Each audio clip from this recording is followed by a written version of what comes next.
Now, I'm delighted to introduce on my far right Trace Mayer, who's an entrepreneur, an investor in Bitcoin. He's one of the leaders in thinking about and investing in this type of new concept in currency. You may have caught his talk yesterday lunchtime. And then on my immediate right is James Turk, who for as long as I can remember has been a great proponent of gold as a currency instead of fiat currency. So what I've asked the panelists to do is to, in the interests of educating me actually as much as anybody, is to give just 5 to 10 minutes on the concepts that they're talking about. Firstly, Bitcoin. Secondly, gold as currency. So let's have a bit of an introduction from each of them, explaining what the concepts are, and then we'll hopefully get into some discussion. And again, I'm hoping there's going to be some questions coming from the audience. So, Trace, if I may call on you to start. Oh, thanks. Can you hear me fine? No? Can you hear me now? Is that better? Technology has been a weak point of mine. Anyways, so I started in virtual currencies. I'm a child of the internet, you could say, so decades ago. And my formal education's in accounting and law, and one of the things that really has drawn me to Bitcoin is it's the first practical implementation of triple entry bookkeeping, and it's a way that we're laying down property rights, not in legal code, but in software code, where individuals literally hold the private keys to their own wealth, or can. And that's a very exciting proposition, because with Bitcoin, you don't need a trusted central third party anymore in order to transfer value over distance or even to have the property rights. So you don't need a government, you don't need banks to have property rights or to mediate the transfer of value or anything like that. And that's a very big deal in terms of history. In the Bitcoin space, I've been an early thought leader. I was first talking about it publicly when it was around 5 cents to a quarter. It's currently trading around $450. So in terms of absolute return, it's about twice what Warren Buffett has done over the last 38 years. So that's exciting.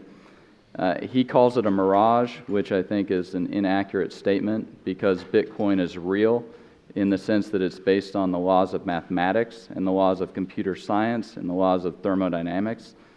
And in terms of my investments in Bitcoin, I've made investments into the Armory wallet, which is the way to secure your Bitcoins. I'm very paranoid of green space aliens trying to steal my Bitcoins, and so we try to make it extremely safe and secure there.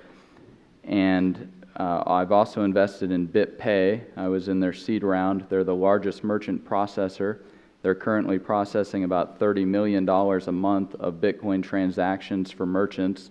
They will either collect the Bitcoins and send those to the merchant, or they will convert it into dollars or euros, etc., and then direct deposit the next day to the merchants. And they do it as a software as a service, so there's no more percentage of the fee like a credit card charges. They'll process $5 million or more for a merchant for $3,000 a month. So it's a very disruptive proposition for the payments industry, which is just one application of Bitcoin, payments and currency. We have thousands of potential applications for this technology because it's a new protocol layer in the internet. Just like we have different stacks with TCP/IP, and on top of that we have HTTP, and on top of that we have SMTP, Simple Mail Transfer Protocol for emails. That's the rules for routing emails. HTTP, Hypertext Transfer Protocol. Bitcoin, you could say, is now money over internet protocol, but we have even additional applications besides just money or currency. And then my other investment is in Kraken. It's the leading euro exchange. We have about 60% of the euro-Bitcoin pair and about 5 to 6% of global Bitcoin volume that goes through Kraken. And we deal with other cryptocurrencies there also, and other fiat currencies. So we have dollars, euros, Namecoin, Litecoin, Bitcoin. And when I talk about these other potential uses, applications. Namecoin, for example, can have distributed DNS. So where we use ICANN to manage domain name servers, DNS, so when you go to yahoo.com and it points to Yahoo's server, we're using a trusted third party for that. We're using ICANN. And that's who you would serve a national security letter to. And then you could, instead of someone going to Yahoo, they would end up going to some other server. And so how do we establish trust on the internet? How do we know that the party we're actually communicating to is who we want to communicate to? Blockchain technology, Bitcoin being the first use of this, is how we can come up with that distributed trust, that programmable trust right in to the protocol layer. So it's going to be a very exciting time with the development of the internet and really the reconstitution of it, because the way we've built the internet to date has been based on an old model with a technology that wasn't available. For example, Mark Andreessen, one of the leading VCs at Andreessen Horowitz, 60+% of the NASDAQ's market cap has come out of Andreessen Horowitz. He built the first web browser. And in the web browser, there's a 404 error, page not found. Well, there's also a 402 error that Mark Andreessen put in 20+ years ago, and it's payment method not specified. So they had thought about this when they were building the first web page, but the technology hadn't been invented. And that technology has now been invented with Bitcoin. So it's going to have a lot of implications and changes for how the internet and all of this works. Trace, thank you. Before I turn to James, can we just go back slightly, again for my benefit as much as anybody, can you just talk through the mechanics of how they're generated and how you mine with Bitcoins? That's my interest. Yeah, well, I guess it's how deep do we want to get, because that's, in the most simplest sense, we have computers that are running this algorithm, this protocol, and we create what's called a blockchain. It started with the first block, the Genesis block, back in January 3rd of 2009. That was block number 1. And when we make a transaction in Bitcoin, we have a public key and a private key. This is from asymmetric cryptography. The public key anybody can know. The private key is what gives you the power or the ability to actually sign the transaction, and the network will recognize it as being valid, as being following the rules of the protocol. So all the Bitcoins exist in one of these public key addresses, and someone may or may not have the private key. And the way they get into those addresses is when you create a new block, when you're mining and you're attempting to solve what's called a nonce. You're just doing work, and eventually you find one. You solve the block, and you will include whichever transactions you want as the miner who found the block into that block. And so the transactions are the debit and the credit from one address to another, and when they get included into the block and get confirmed by the network, that's the triple entry bookkeeping. That's the confirmation, the validation. And these blocks, they get layered on top of each other approximately every 10 minutes, and we're up to, I think, 260,000 blocks. And you could say that this blockchain is the DNA of Bitcoin, and it has these rules. And so that's effectively how it works, and each block is tied to the block before it through mathematical law. And so you can prove mathematically all of these transactions that have ever happened in the Bitcoin network. So you can prove that that debit and that credit actually happened. And when you get the new Bitcoins in that address, you can prove that lineage through math. And so that's very different from our current system, where we have centralized entities that have a database that represents your bank account, but you can't necessarily prove that those digits coming out of the computer screen are actually there. Whereas with Bitcoin, everybody has access to this blockchain, and so everybody can come to the same consensus, distributed consensus, distributed trust of what the balances are. Okay. and it I was going to say, okay for now. To make it even, we'll come back to a couple of those points in a minute. To make it even more fun, it uses a Merkle root. It uses a Merkle root from mathematics, so that's even more fun. But, I mean, you have to understand, this has been created by PhDs in lots of different subjects, from mathematics, cryptography, physics, or all the people working on this. So we have a lot of explosive intellectual work that has gone into this. It's not a simple subject. No, clearly. But neither is gold mining. And I understand gold mining much better now. Right. I want to give James a spot here. I understand gold. So, but tell us about gold as a currency and how your concepts for this and your philosophy for this and the work you've done over many numerous years now. Okay. First of all, let's talk a little bit about money and what it is, because it's important to understand the point I'm going to make about currency. You know, we use money for three different things. First of all, it's important in economic calculation. In other words, we use money to determine the prices of goods and services. Secondly, money is supposed to preserve purchasing power over long periods of time. And gold does this beautifully. An ounce of gold today buys the same amount of crude oil it did 10 years ago. You know, back in 1999, gold was $250 and crude oil was $20 a barrel. An ounce of gold buys the same amount of crude oil it did in 1950. In 1914, the British pound bought the same amount of commodity value that it did in 1700 when Sir Isaac Newton invented the gold standard. You know, gold does this beautifully because it follows what Milton Friedman called his K rule. This above-ground stock of gold continues to grow year after year after year by approximately 1.75% per annum, which is approximately equal to world population growth and new wealth creation. So over long periods of time, you have this consistency between supply and demand of gold, and it preserves purchasing power over long periods of time. The third thing that we use money for is currency. Now, gold does not circulate today as currency because of a thing called Gresham's Law. Gresham was Sir Thomas Gresham. He was a financial advisor to Queen Elizabeth I. And he said that basically bad money drives out good. So when you have a money, you can either spend it or you can save it. But Gresham's Law says you spend the bad money and you save the good money. So today, gold is saved and accumulated, and we spend fiat currencies instead. Now, the point I want to make about currencies, and this ties into Bitcoin, and it also ties into my vision for gold as a form of currency. If you look back through history, currency evolves. It becomes more and more efficient. You know, you started with cattle as currency, weights of metal, eventually coins. Sir Isaac Newton invented the clipping of a coin, the milling of the edge of a coin so that you could see whether a coin was clipped or not.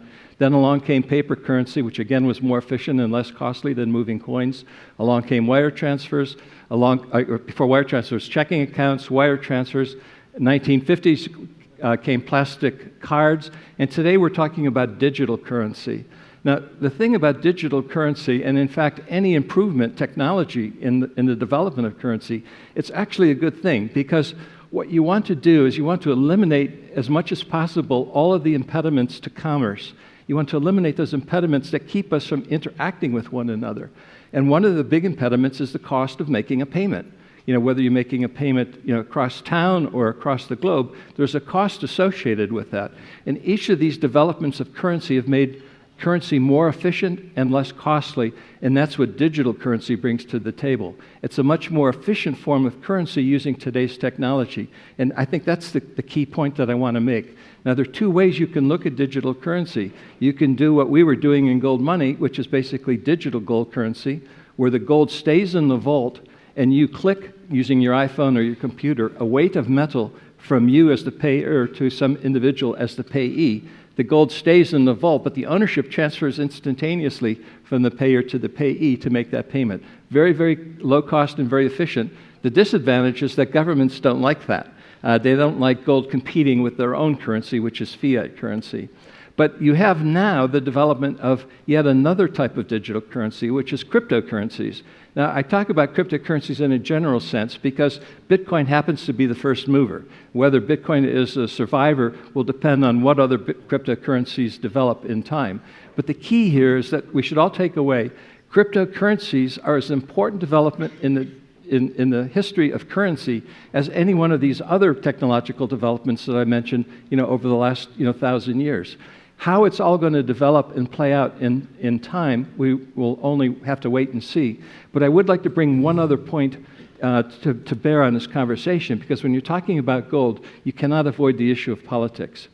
In the 1920s, there was a German economist by the name of Knapp, K-N-A-P-P, and he came out with what was called the state theory of money.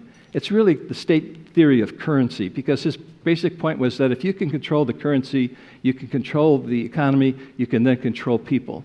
And we've been, throughout the 20th century, using this state control of currency. And I'd like to give you an example.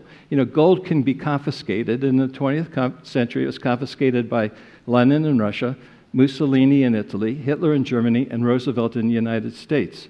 Now, it may seem strange to put these four politicians into one mix, or into one bunch, but they basically were all setting out to do the same thing. They all wanted to increase the power of the state and take away the power from the market, take away the power from the individual. So what we're contending with today from a big picture point of view, as we look at money and as we look at currency, the role that the government has taken over the past 100 years compared to what it was previously, and the reluctance to give up that power, and perhaps even to the extent that they're reluctant to give up that power, much like the Luddites, to the advancement of new technologies which will improve commerce and reduce the impediments to commerce by making payments more efficient and less costly. And that's where we are today. I'm a believer in the free market, and I think the free market will eventually overcome, and we're going to go back to gold as the center of global commerce. After all, when Nixon, gold's been money for 5,000 years, and when President Nixon ended the dollar's link to gold, he even said he was only ending it, quote unquote, he was suspending temporarily the link to gold. 40 years is sort of long for a temporary point of view, but we're seeing today the imbalances in the monetary system that are as a result of that decision, and inevitably we're going to go back to gold. Governments will either do it willingly or they're going to do it kicking and screaming, being forced by the market itself. But we are going to go back to gold because the present system is essentially unsustainable. So it's going to be interesting to see how these things play out over the next few years. But clearly the technology coming to bear today has a key component that we have to think about. It's going to have an impact on the gold mining industry. It's also going to have an impact on the way we do business globally.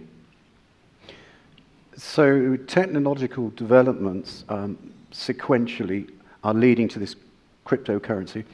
You're actually in agreement on a number of things here, aren't you? The ease of transfer, the ownership, and the costs of all this process. So can the two exist simultaneously? Can I take that? Oh, yeah, go for it. There's a lot of discussion in the gold industry that Bitcoin is a competitor to gold. They're not. Bitcoin and gold are complementary, and they share a lot of common features. The guy who created Bitcoin, whoever it is, understands completely the complexities of mining gold, except that he took the geology aspects of mining gold in the real world and converted it into complex mathematical algorithms so that the above-ground stock of Bitcoin grows at essentially the same rate as the above-ground stock of gold. The guy was obviously brilliant because he understands the way gold works and the way gold is money and why it's been money for thousands of years. So as I see it, the two are complementary, and I don't see Bitcoin as a store of value. I see it as a currency, and I don't need to own Bitcoin to use it. So, for example, let me give you how this would work. Let's say I like to keep my liquidity, my cash position, primarily in gold, and I want to pay a chap in China to purchase some good or service. What I do is I sell some gold, buy some Bitcoin. The payment is made instantaneously, for a fraction of a second, and the guy in China receives the Bitcoin, and he either automatically has his system set up so he can convert the Bitcoin back to yuan, or make the decision that he wants to own Bitcoin, or make the decision that he wants to convert to gold because he prefers to hold his liquidity in gold. This is where Bitcoin can come into play and why it's complementary to the nature of gold. It's a very, very efficient currency, and I think has the potential to significantly reduce the cost of international commerce. And I think this is why the banks have been so reluctant to adapt it. It's estimated that the banks receive 40% of their profits from the payments business, which is essentially a no-risk business. They just collect fees for charging you $50 to send a wire transfer from New York to Hong Kong. But that's the old technology. And that's a big cost to overcome. And I think that's what these new technologies in the internet are going to do. And the interesting thing is that the internet is a force of disintermediation. The only thing yet to be disintermediated is the banking system. And I think that's the next target for the internet. And that's why you see a lot of venture capital money going into things like the various Bitcoin initiatives. Trace knows very well some of these people in California and other places who are putting gobs of money into the Bitcoin sphere. Trace, would you make a comment on that? Yeah, I'd like to. Gosh, how should I start with this? I told James yesterday that I was going to test his monetary history, and he passed with flying colors yesterday because he understood Faust. So I'm going to ask him what significance the date April 5th, 1975 might have. That's a good one. You're going to have to tell me that. So I'm going to explain it for everybody. Computer programmers, like people who deal in technology, we like to leave Easter eggs around all over the place. And eventually some people find the Easter eggs, and sometimes they don't. And sometimes it takes a while to find the Easter egg. And Satoshi Nakamoto, who released Bitcoin pseudonymously. Nobody knows who he is. Newsweek thought they found him, thought his name was Dorian Satoshi Nakamoto. And so we now have a joke. What is a Dorian? It's an unconfirmed Satoshi because it didn't make it into the blockchain. That's an inside joke. That's an inside joke. Yeah, it's definite. You can usually see the depth of somebody's mind by what they laugh at and what questions they ask. And so somebody, like when Satoshi came on the scene, he went and set up a profile account at Ning, which is a peer-to-peer foundation. And when you create a new identity, they would ask for a birth date. And so Satoshi put April 5th, 1975. And the way that the Bitcoin community found this out, about a month ago exactly, somebody was looking at the Wayback Machine, which takes a picture of all the websites on certain dates, and they found that on his profile, his number of years old would change, and they were able to narrow it down, and eventually they found out it was April 5th, 1975. And so they started this thread on Reddit, and they were asking, like, this is his birthday, like, why would Satoshi pick April 5th, 1975 as his birthday? And eventually, I was reading through all the comments. I didn't make any comments, but I was reading through all the comments, and eventually they found out that April 5th is when Executive Order 6102 was issued by Franklin Roosevelt, making the holding of gold illegal. And what happened in 1975 with Nixon and making gold legal for Americans to own again? Oh, I see. So it's interesting that Satoshi either chose this date completely randomly or picked it intentionally. Perhaps he left an Easter egg for people. And I think another thing that's interesting with this is, and James has talked about this a lot, about how we use money and currency to perform economic calculation. And one of the big deals with Bitcoin is that it's censorship resistant. It's our first digital currency that we've made that you can't just apply brute force to shut it down. Like e-gold, even gold money with the payment mechanism the regulators have brought to bear to, censor it economically. And so when we have this economic censorship, Bitcoin, being censorship resistant, has a way to cut through all of that because individuals are holding the private keys to their own money. There is no government that's holding the private keys at the end of the day that can shut the bank down or that can seize the assets. And I think that what effect that this is going to have is it's going to change our concept of what a risk-free asset is. It's one that you can't seize, that you can't confiscate, that you can't steal, that you don't have an intermediary between you and it, no counterparty risk, it's equity-based. All of these are principles of Bitcoin that as Bitcoin continues to stay around, it's still here 5 years later, in another 5 or 10 years it'll have that much more history and trust behind it. And if it becomes this risk-free asset, then it will be able to cut through so much of all the economic censorship that we see in our economies. Any types of regulation, currency controls, taxes, all of these things are price controls and economic censorship. James and Gatta talk about the gold price suppression scheme, that Alan Greenspan testified twice before Congress that central banks stand ready to lease gold in increasing quantities should the price rise. And it's because their power to issue what we use as currency is infinitely more valuable than the price of that portfolio asset. And so they want to engage in the suppression of the price of that. They want to economically censor it, just like they wanted to censor people like Copernicus with heliocentric theory, and people like Galileo, and other people who want to talk about different ideas that are challenging to their ideas. But Bitcoin is now one of those ideas, or at least this concept of individuals holding the private keys to their own money. It's an idea that may well have come. And we're now living in a very exciting time of history because the technology has proven itself, at least so far, to be censorship resistant. Like, you can't just snuff it out. Trace actually hits on an interesting point. If you go back to, how was money invented? It was invented by, each and every one of us in prehistory, or each and every person in prehistory, in terms of understanding the need to interact in society. Because when you interact, you improve your status. You fulfill your needs and your wants, just like the person you're transacting with is fulfilling his needs and his wants when he interacts. And ultimately, money emerged from the free market. It's only within the last few hundred years, but particularly the last century, that governments have taken over this monetary process, which really should be a neutral tool in commerce. It should not be a political weapon. Because if it is a political weapon and you're actually conducting financial warfare, the economy suffers as a consequence. And if the economy suffers, each and every one of us suffer. Right, I'm going to ask one more question, and I'm going to open it up for audience questions. So, where's Martin Miriambuilder? Hopefully, you're going to be asking a question from the back there, Martin. I've got one more question here, and then we'll open it up. A workable currency needs to have liquidity. Yes.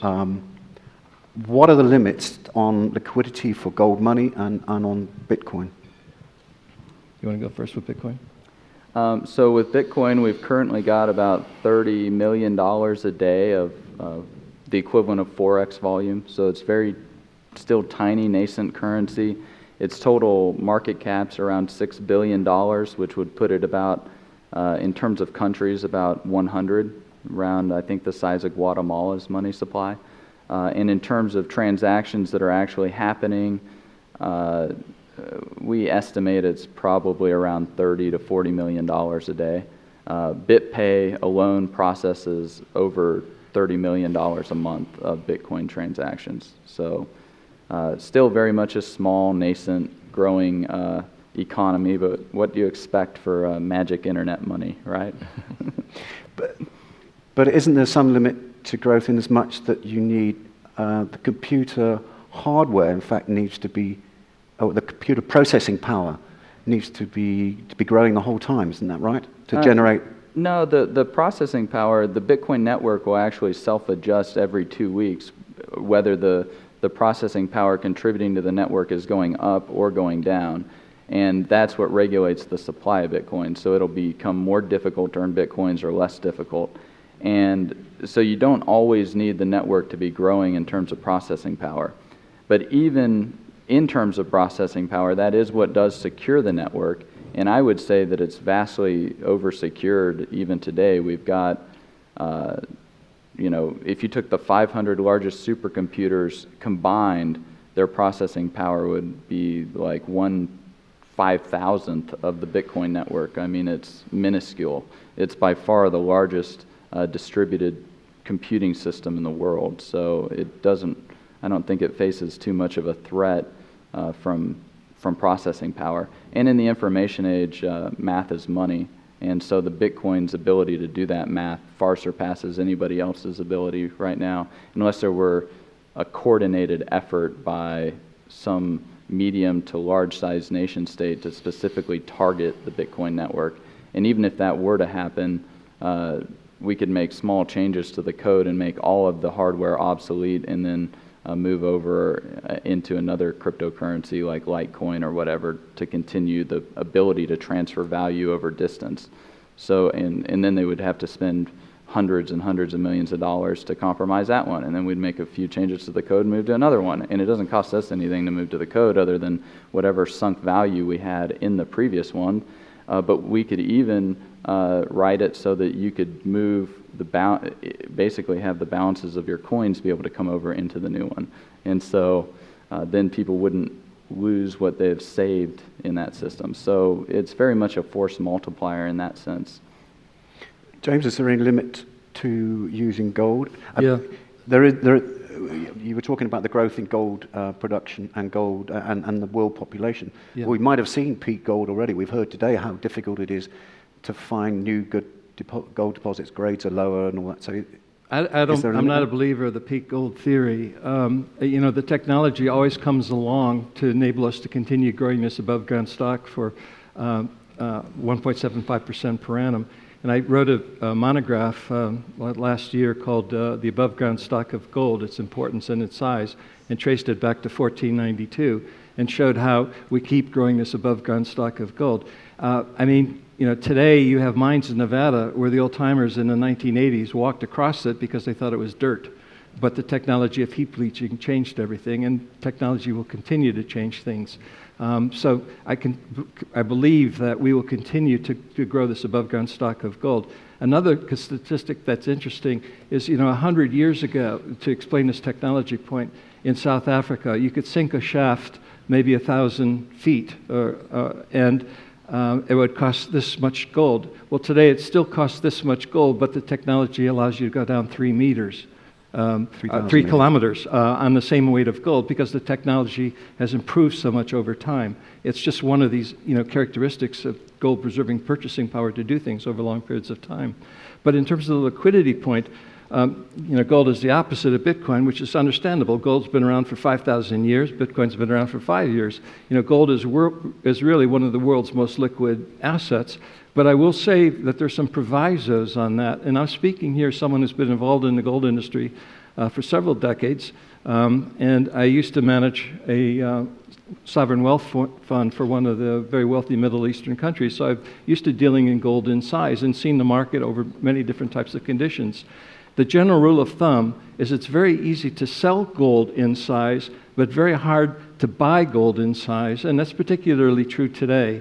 If you want to buy a couple tons of gold today, to have it delivered immediately is almost impossible to do because the market is just so tight. But this is a usual set of circumstances at the moment, evidenced by the fact that we've been in backwardation for most of the time since July. But generally speaking, gold is a very liquid asset. It's exchanged 24/7 against the various currencies of the world. It's not used too often as a form of currency in terms of spending, but if you want to buy real estate in Vietnam, for example, you actually have to use gold to buy real estate. Oftentimes you have to use gold to rent space in the bazaar in Istanbul, but more often than not, it's just used as a means of saving, although it is exchanged frequently for national currencies. So there's no restrictions whatsoever in using gold as a form of currency and having a lot of liquidity for that reason. Okay. Are there any questions from the audience? Martin, you do have a question. Thank you very much. Yeah, I'm not sure. Well, I'll turn it into a question. There's so much that I certainly, and it sounds like you and maybe many others here, don't understand about Bitcoin. So I want to ask a kind of a practical question. Thinking that, in the real world, we're, with all due respect to the miners here, we're run by lawyers. Mm-hmm. Okay? Everything is contractual. Okay, and so the question comes down to, if I make a contract with another party to pay in Bitcoin, and it turns out that the contract doesn't work, or I'm not happy with the service that's been provided, right? What is my recourse? Particularly if governments do not recognize Bitcoin as the legal currency of the land. So that's, in essence, where I'm having a problem. And we have the same small problem, if you will, with gold. See, we can transact gold for currency because we have contracts that are set in the currency of that jurisdiction. if Bitcoin is not in any jurisdiction, how would I get legal recourse? Yeah. Simple question. Yeah, I mean, it should constitute property under most countries' property laws. But, you know, I think we're also getting to another interesting aspect of Bitcoin that I haven't talked about, and that's the concept of smart property. We can actually build contracts into the Bitcoin protocol. And so you can build your contract right in there, and you can have the remedy specified, and it can all be executed by software code. And all of that had to be designed into Bitcoin before it was really released out into the wild. And a lot of those functionalities haven't been built out yet. But one functionality that we just finished building out in Armory is what's called multi-signature. And with multi-signature, instead of having one private key that you can sign to move the Bitcoins, you can specify, say, 3 of 7. And so in that script, you require 3 out of 7 signatures to sign in order to move the Bitcoins. So, or you could do 2 out of 3, and then it would be the buyer, the seller, and an arbitrator, for example. And so then you could be engaging in a little bit more of private law and alternative dispute resolution for your contracts and for your remedies, which then under the New York Convention could be applied and be binding in over 150 countries. So, I mean, I think your question was a much more practical one than theoretical, but hopefully I answered it where, you know, theoretically we can build out a lot of things in the Bitcoin protocol to automate the whole process, but in the meantime we can also be creative in how we use the currently existing tools to also affect an outcome that we may want. Okay, a follow-up question is, and I'm not entirely sure of this, but I thought I saw some headlines with respect to China not allowing contracts to be settled in Bitcoin. Did I understand that, or? I'm not sure exactly what's the you're running right head to head. Yeah, I mean, I'm not government prerogative. I'm not sure what the true state of the Chinese position is on it. There's a lot of. It was the banks were prohibited from using Bitcoin, but it didn't stop private contracting in Bitcoin. Yeah, but if the banks are prevented, then I come back to my original question with respect to legal contract. How do I get restitution if I'm unhappy? Well, there's also a lot of disinformation and misinformation that's put into the market to shape public opinion and market sentiment. So a lot of that news could actually just be completely false, so that traders can get the Chinese or get other people to sell their Bitcoins cheap. And at least from the people that run exchanges over in China that I've talked to, they're still trading over there, but I do think that the banks are prohibited from having Bitcoin-denominated accounts or engaging in Bitcoin financial instruments, but they can still bank the Bitcoin exchanges, from what I understand. And with regard to the restitution issue, if you have, for example, under Anglo-Saxon common law in a UK jurisdiction, a contract, and you're required to fulfill under that contract, regardless what that contract says, regardless what currency that contract uses, you can bring it to a UK court and expect restitution under the terms of that contract. Thank you, Martin, for that question. Are there any pressing questions? We have a couple here. Great. Being an accountant and understanding double entry accounting, I kind of like the idea of a triple entry accounting. But there's one thing that recently was in news with Bitcoin was the missing Bitcoins. And I think it's in Japan.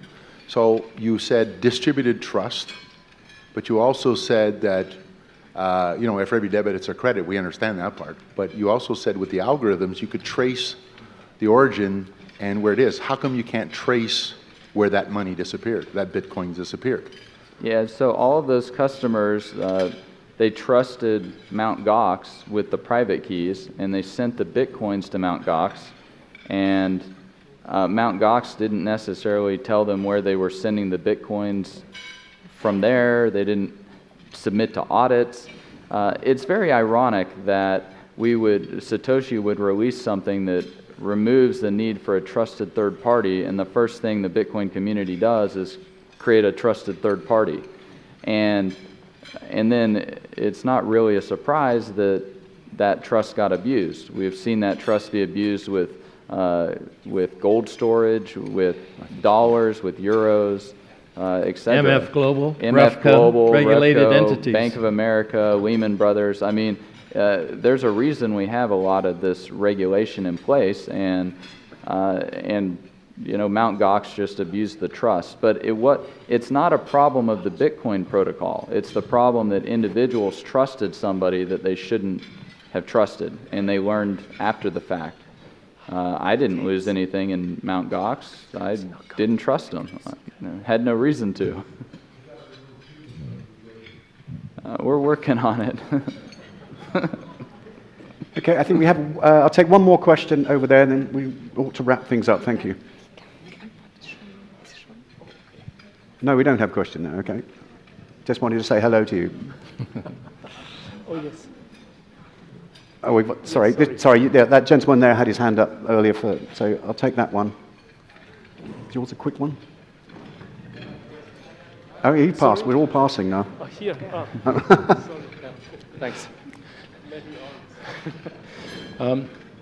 We've known that gold has been around for thousands of years as money, and so it gave our politicians and central bankers enough time to come up with ways to to print money.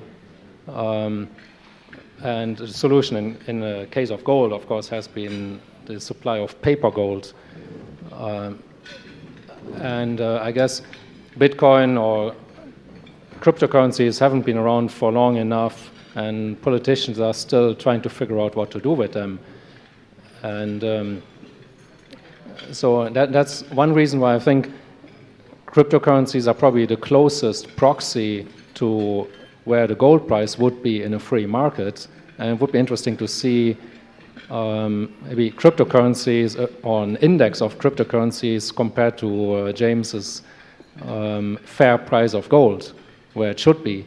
But my question is really, how will politicians react to the rise of cryptocurrencies and come up with ways to counterfeit them?